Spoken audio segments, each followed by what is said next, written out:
The more that I'm reading, the more I get fed up. I'm working till I'm on a whole nother level. They lurking, I'm humble, but I'll never settle. I'm certain they hate on my name if I let them. My flow is as sharp as stilettos, bars hitting harder than shots at the venom. My demons retarded like they wanna play, but I'm hot like Montana, so pray for the devil.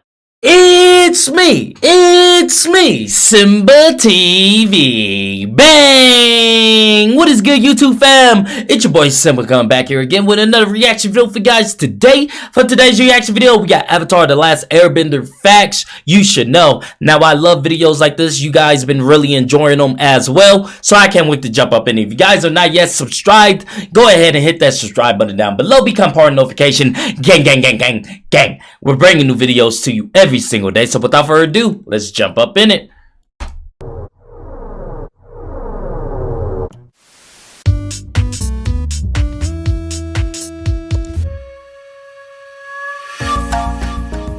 Water, earth, fire, air. Long ago, the four nations lived together in harmony.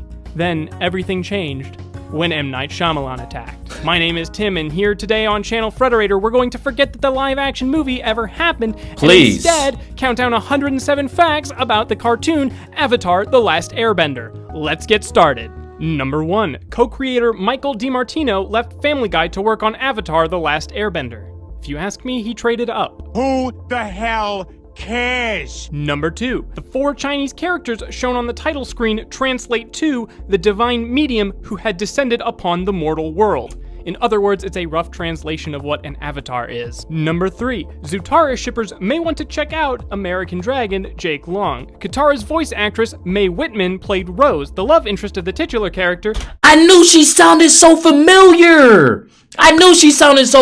Because I love both shows, man. American Dragon. That was my shit.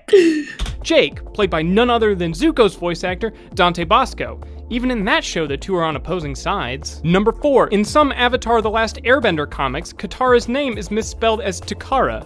Whoops. Although, to be fair, it's not as egregious as M. Night Shyamalan's pronouncing of Aang in the movie The Last Airbender. Number 5. The episode The Southern Air Temple was originally going to be titled Aang Goes Home. Number 6. The Southern Air Temple is the only episode without a white background for its title screen. Instead, it has a sunrise. Number 7.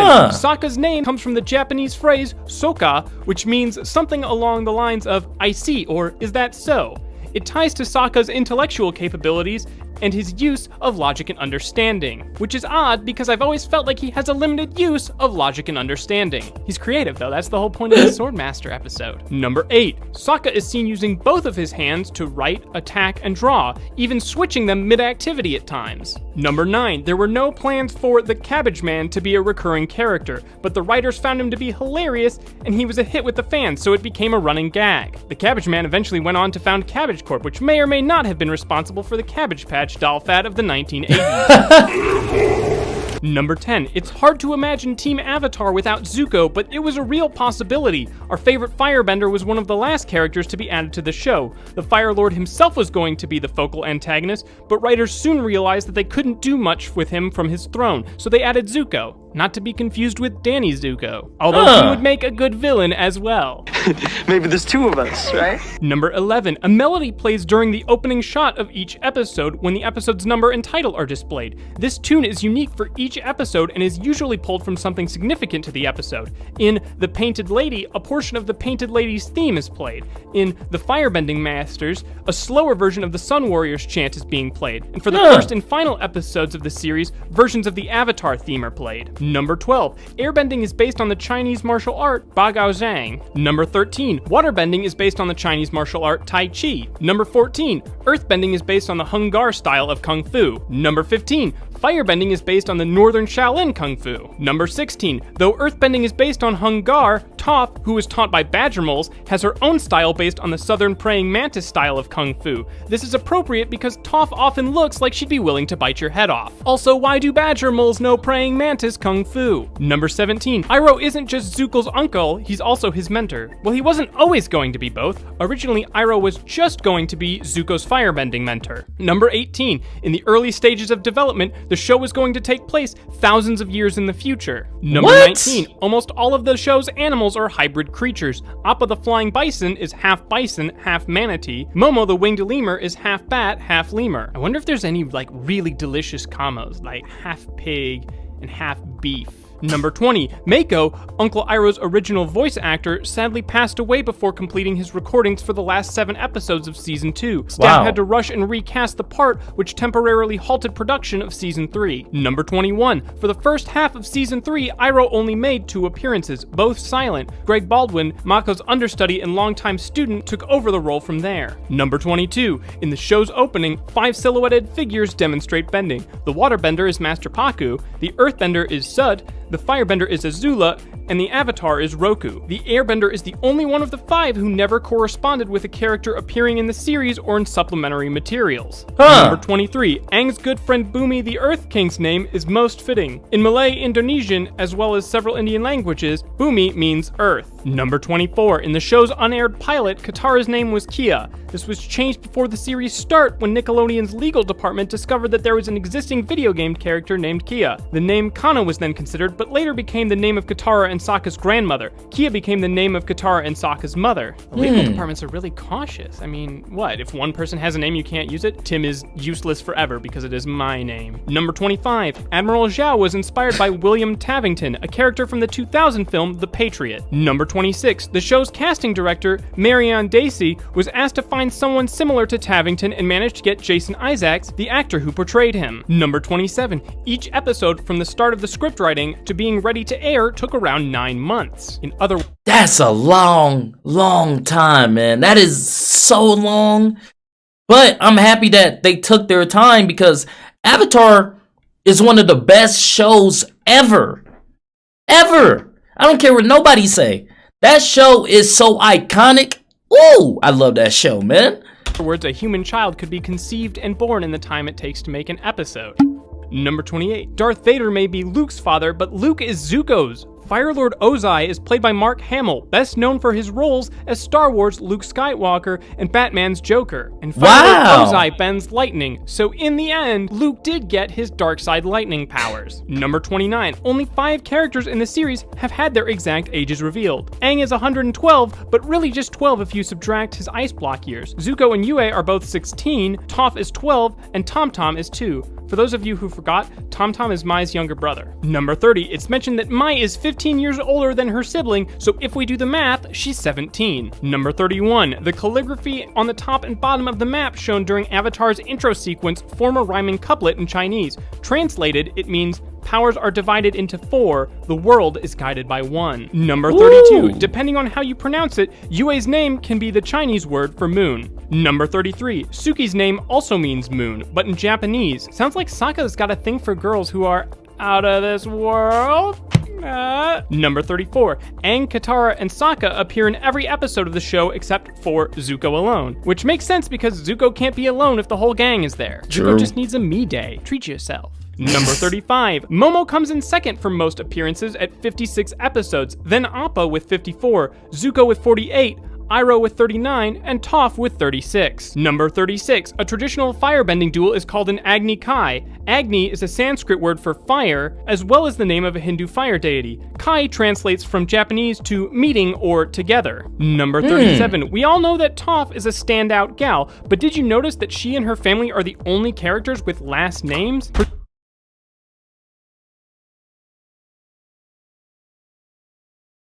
Oh, yeah. I never noticed that. Toph, Bufang or something like that? Bofang or something? But, damn, yeah, they ain't got no... Oh, wow. That's... Wow. Presumably, you only give your best characters last names. Number 38, okay. So there are 2 other last names that appear in the series, but they don't really count because they're fake. When they snuck into the Fire Nation, Sokka used the last name Fire, and Aang used Pipinpaddle-Obsicopsilus, you'd think that he'd pick something easier to remember or pronounce, because that word is hard to pronounce. Number 39, remember the Dai Li from Ba Sing Se?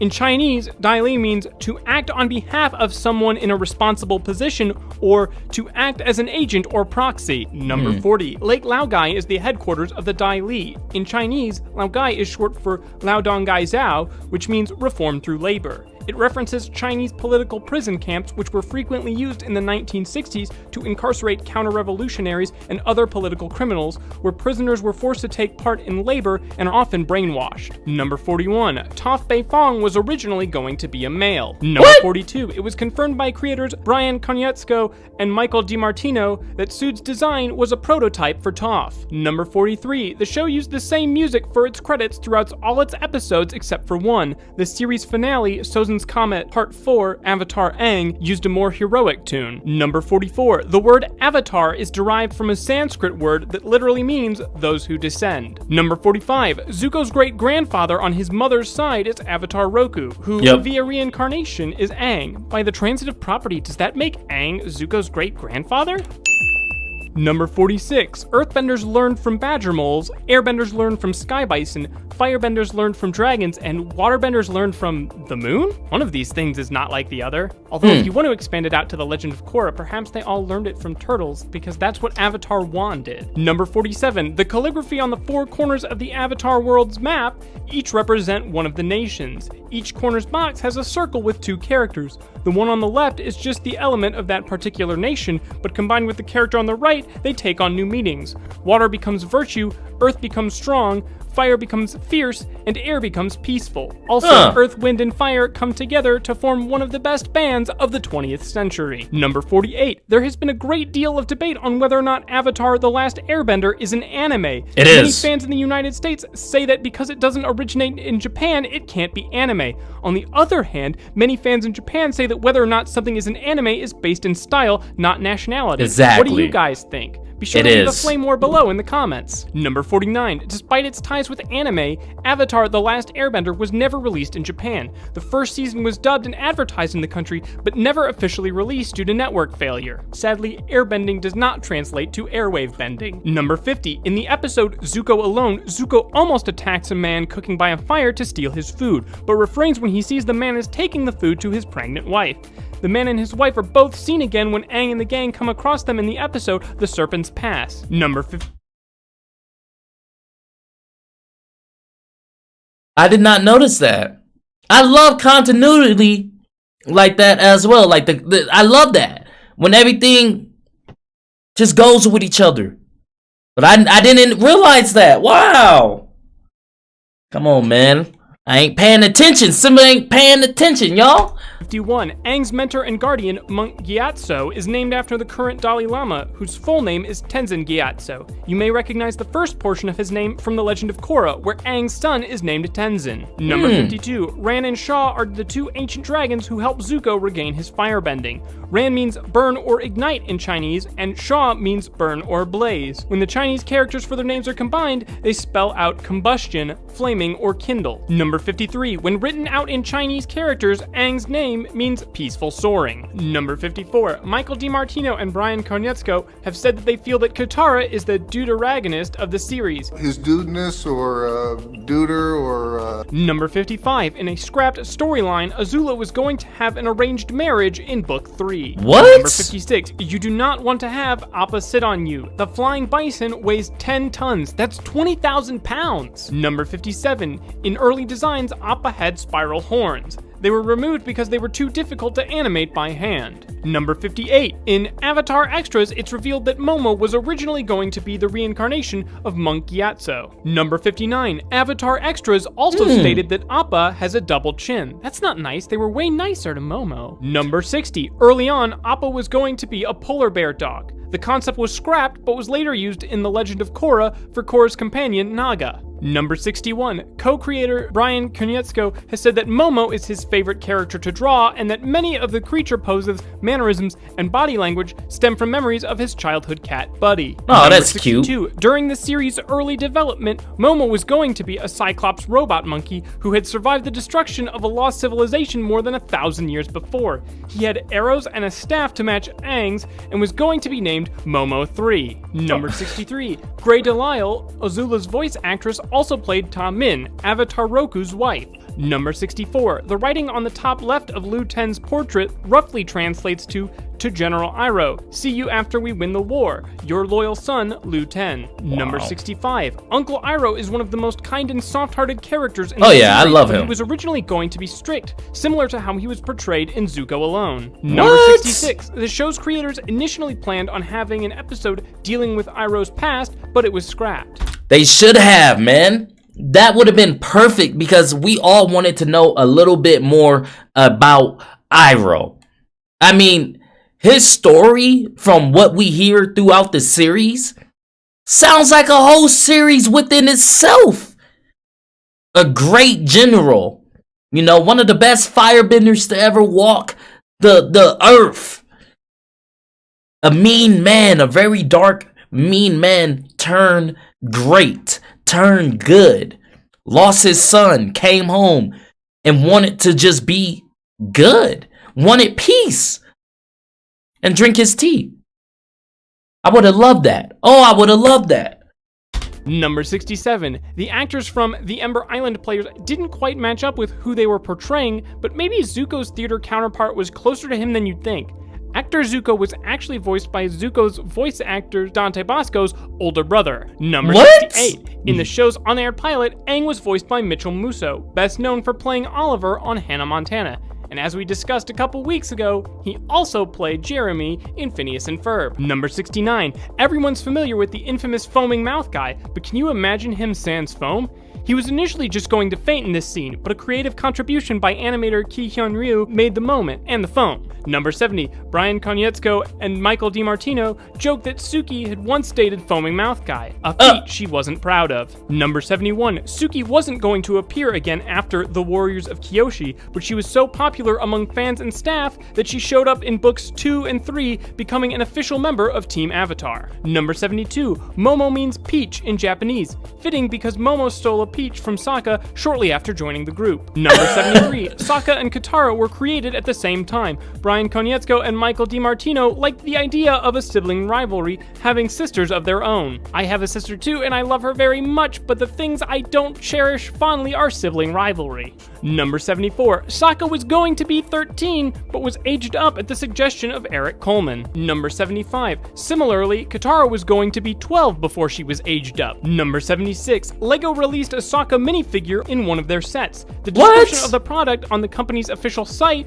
stated that Sokka had received his boomerang from his father, Hakoda. Number 77. Speaking of Hakoda, if Sokka's outfit in the graphic novel trilogy The Promise, which takes place 1 year after Ozai's defeat, reminds you of his father, good. It was meant to in order to symbolize their bond. That's a very sweet gesture, as long as you have a father who dresses really cool. Number 78. In Zulu, Sokka's name means lover boy. Fitting when you consider the fact that Sokka was kissed more than any other character in the franchise. He's basically Brock, but the pitch works for him. True. Number 79. The pilot episode shows that Zuko was originally going to have a pet hawk. What sinister thing could you combine a hawk with? Probably something really cool, like a hawk giraffe. Number 80. Avatar extras revealed that Zuko has an above-average hearing and can hold his breath for an unusually long amount of time. Number 81. The Great Divide is one of the least popular episodes in the series. Yeah, don't really like it. Divisive amongst fans. Yeah. Number 82. Appa's design was based on the cat bus from My Neighbor Totoro. What? Number 83. According to Avatar extras, Sokka's special brand of sarcasm is called Sockchasm. The actual show is beating me in bad puns. Number 84. Stylistic influences on Avatar The Last Airbender include the work of Studio Ghibli, Studio 4C, and Production IG, as well as Shinichiro Watanabe's Cowboy Bebop and Samurai Champloo, and Gainax's Fooly Cooly. Number 85. Avatar director Giancarlo Volpe has claimed that the show's staff were all ordered to buy Fooly Cooly and watch every single episode of it. Number 86. The story of Avatar The Last Airbender was heavily influenced by book series and novels like Harry Potter and The Lord of the Rings. Aang and Sokka would be Gryffindor. Katara would be a Ravenclaw. No, Sokka's a Hufflepuff. I changed my mind. Number 87. Though the pair were never seen smooching on screen, according to Avatar extras, Jet was Katara's first kiss. Wow! Jet's final moments on the show may have seemed ambiguous, but it's been confirmed multiple times that he did indeed die. Nickelodeon was against showing a kid being killed or fatally wounded, especially in a violent manner, so it was never outrightly revealed in the series. Toph's declaration that Jet was lying when he said he'd be okay was meant to be confirmation for the viewers. The show poked fun at Jet's questionable fate during the Ember Island players. I mean, we all kind of figured it, but once again, it's good to get that confirmation, you know? Because I remember watching that and being like, oh, dang, Toph literally just said that Jet is gonna die. Like, they showed that on Nickelodeon? For 89, airbenders shave their heads to get a better feel for the air. In fact, Aang normally shaves his head every morning. Number 90, Avatar was written and produced at Nickelodeon Animation Studio in Burbank, California. The team actually shared a floor with the SpongeBob SquarePants crew. There was only one bathroom between them. Number 91, many settings in the Fire Nation were inspired by actual locations in Iceland. Co-creator Brian Konietzko actually traveled to the country to get inspiration for environments. Number 92, Lo and Lee are Azula's firebending mentors, but neither one of them is a firebender. Yes, you don't have to know it to What? Number 93. An Avatar Extras rumor alert stated that some say Combustion Man was a Fire Nation soldier who was injured in battle and then healed using experimental techniques that enabled him to firebend with his mind. Speaking of minds, mine is blown. Number 94. Avatar Roku took 12 years to master all 4 elements. Aang had less than 12 months. Talk about a time crunch. Number 95. In the writer's room for Avatar, bloodbending was jokingly called the stop hitting yourself technique. They didn't call it this in the show because bloodbending is actually terrifying. Number 96. Appa is capable of carrying 10 to 15 people at a time, depending on their sizes. Number 97. Creators knew that Zuko would be Aang's firebending teacher from the very beginning. In the original series Bible for the show, he was actually going to join the Avatar gang at the end of Book 2. What's the holdup, Zuko? Number 98. Flying bison love honey. Though realistically, who doesn't? Honey's amazing. Number 99. Aang was identified as the Avatar after he chose 4 specific toys out of thousands. These 4 toys were the same chosen by his predecessors in the same process. This procedure is based on a near identical one the Tibetan Buddhist monks used to identify the Tulku Lama. Number 100. Avatar extras suggest that Iroh learned how to breathe fire from Ren and Shaw, the 2 dragons that he saved. That's a fair trade. I saved your life, you teach me to breathe fire! Number 101. Suki is the oldest of the Kyoshi warriors and began training when she was only 8 years old. Damn, she a badass bitch. Speaking of 8-year-olds, Katara was 8 when her mother died. The episode that revealed her fate, The Southern Raiders, is a fan favorite. Number 103, the design on the poster the Ember Island Players performance is an exaggerated version of the cover of Avatar's Season 1 DVD box set. Number 104, Puan Tim, the playwright who wrote The Boy in the Iceberg, was named after actual Avatar writer Tim Hedrick. Number 105, the Katang ship was endgame, but that doesn't mean Zutara didn't go down without a fight. The show's creators and writers themselves actually toyed with the idea of having Zuko and Katara fall in love. Number 106, Master Piandao's appearance was based on Sif Kisu, the martial artist consultant behind Avatar The Last Airbender. Since he is the martial artist consultant, I know he can beat me up, so I am super sorry if I mispronounce your name. Please do not beat me up. Number 107, the final line in the series is spoken by Toph, who declared to her friends, "Well, I think you all look perfect." Thank you guys so much. Dang, man. I love facts. I love those facts. I love Avatar, man, and I love just hearing everything like that. If you guys like this video, go ahead and hit that thumbs up button for me. Thank you guys for commenting, sharing, and subscribing, and I'll see you guys next time. Peace.